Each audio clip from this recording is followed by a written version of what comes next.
Next topic आहे chromosomal theory of inheritance. आता ही जी क्रोमोझोमल थिअरी ऑफ इनहेरिटन्स आहे that was put forth by Sutton and Boveri in 1903.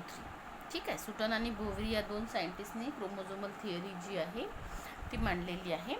पण याच्या अगोदर जर आपण अभ्यास केला तर सगळ्यांना माहिती आहे की ग्रिगर जॉन मेंडेलचं जे वर्क होतं इनहेरिटन्स ते 1866ला त्यांनी स्टार्ट झालं आणि त्यांनी सगळ्यात पहिले it was publish in the journal annual proceeding of natural history society in 1866. ठीक आहे.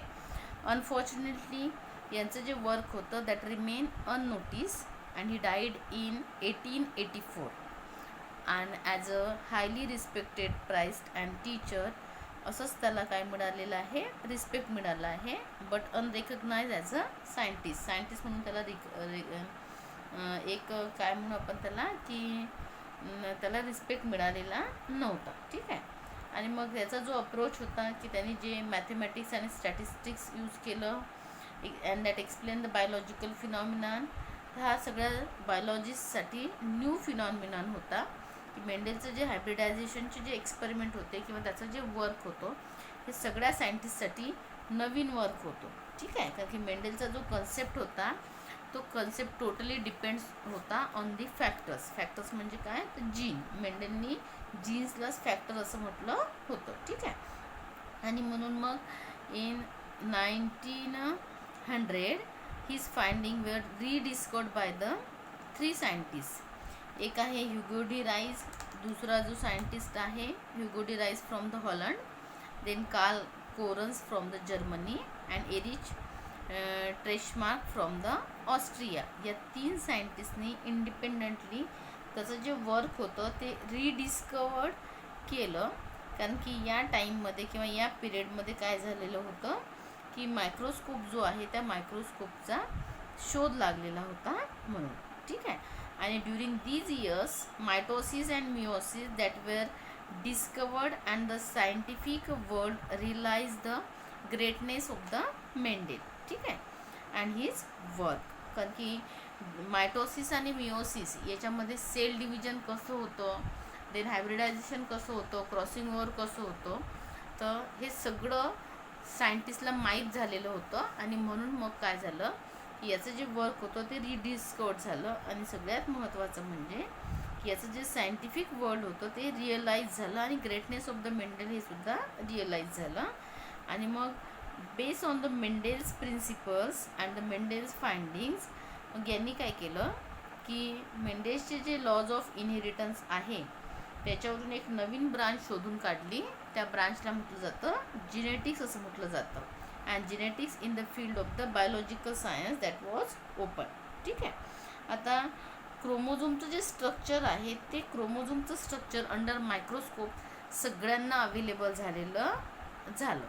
आणि मग सगळ्यात पहिले Sutton and Boveri, Walter Sutton and Theodor Boveri यांनी 1903ला chromosomal theory of the inheritance जे आहे त्याचे पॉस्च्युलेट्स मांडलेले आहे. आता क्रोमोझोमल थिअरी ऑफ इनहेरिटन्स जे आहे that was put forth by the Sutton and Boveri and this theory that identifies the chromosome as the carriers of genetic material. कारण की जिनेटिक मटेरियल कोणतं आहे की जे ट्रान्सफर केलं जातं from one generation to the next generation, ते कोणतं आहे क्रोमोझोम्स आहे. हे सगळ्या वर्ल्डला मग समजलं. आणि ही जी थिअरी आहे त्या थिअरीचे काही पॉस्च्युलेट्स आहेत. जसं या थिअरीचं पहिलं पॉस्च्युलेट जे आहे ते आहे की chromosomes are present in pairs in somatic cell. म्हणजे क्रोमोझोम्स पहिलं पॉस्च्युलेट आपण लिहू की chromosomes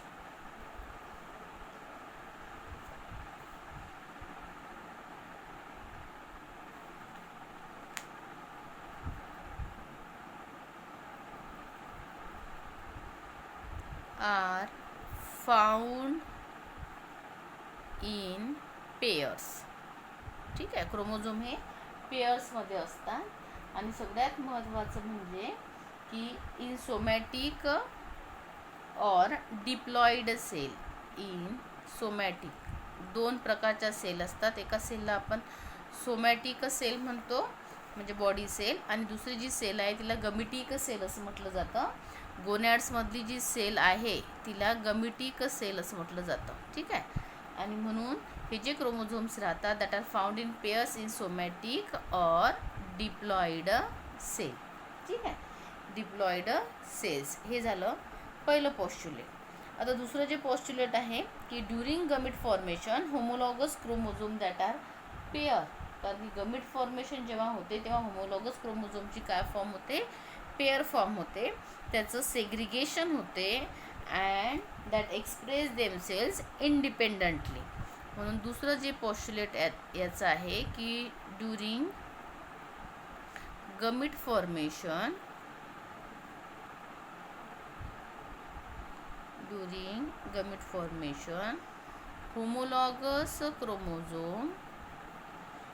homologous chromosomes pair, then segregate and assort independently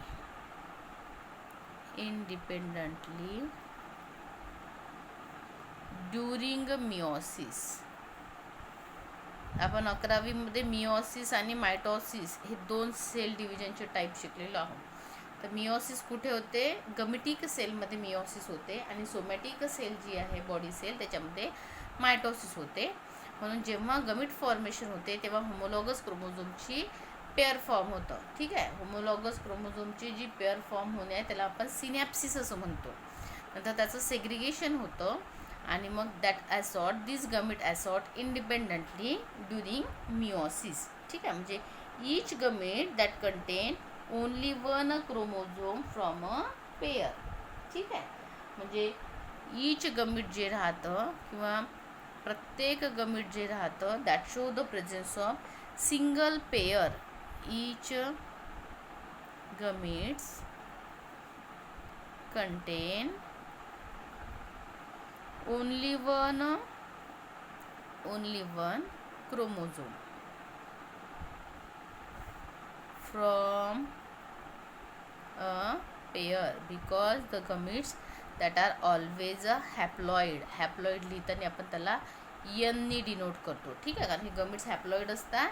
म्हणून जेव्हा मिओटिक डिव्हिजन होतं तेव्हा त्या मिओटिक डिव्हिजनला आपण रिडक्शनल सेल डिव्हिजन असं म्हणतो. कारण की जेव्हा मिओसिस होतं तर या मिओसिसमध्ये ही जी डिप्लॉइड सेल आहे याच्यापासून आफ्टर मिओसिस 4 हॅप्लॉइड गमिट्स हे काय होतात, फॉर्म होतात मिओसिस जेव्हा होतं तेव्हा.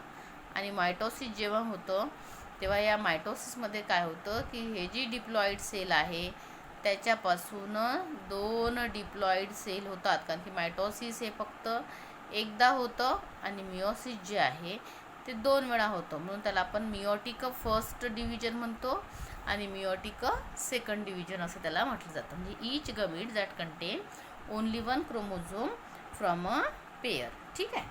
आता नेक्स्ट जर गमिट आपण घेतलं याचंच पॉस्च्युलेट्स, याच्यामध्ये आपल्याला दिसतं की nucleus of the गमिट that content the chromosome which carry all the hereditary characters.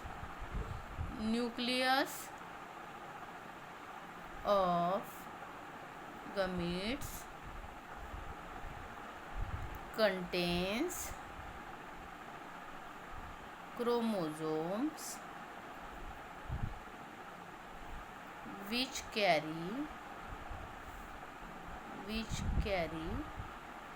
all the hereditary characters or hereditary traits. ठीक आहे. आणि male and female gamete that carry all the hereditary traits. जसं मेल अँड फिमेल गमिट जर घेतलं आपण तर sperm and the eggs. ठीक आहे. And they are the link between the parents and the offsprings. And the fusion of the haploid mail गमिट with the haploid female gamete that restore the diploid number. नंतर आपण जर घेतलं की fusion of haploid male gamete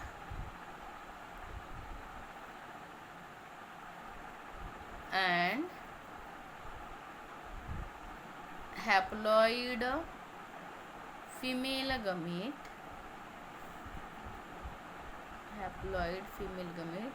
that restores the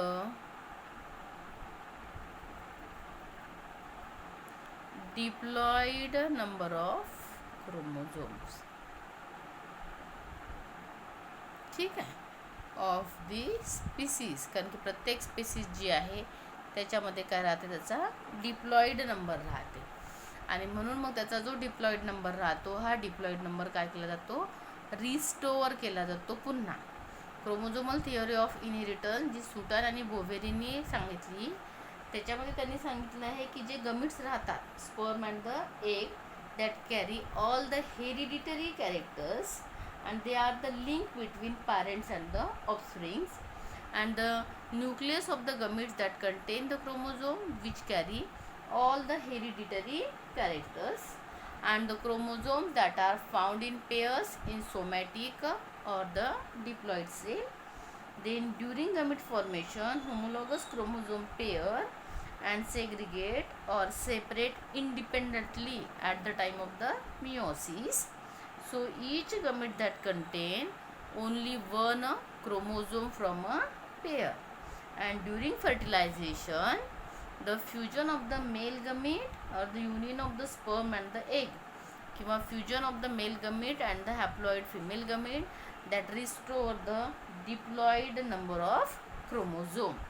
These are the postulates of chromosomal theory of inheritance put forth by Sutan and Boveri. ठीक आहे, ही MCQ पण विचारली जाते की क्रोमोझोमल थिअरी कोणी मांडली, तर सुटान अँड बोव्हेरी या दोन सायंटिस्टनी क्रोमोझोमल थिअरी जी आहे ती एक्सप्लेन केलेली आहे इन 1903.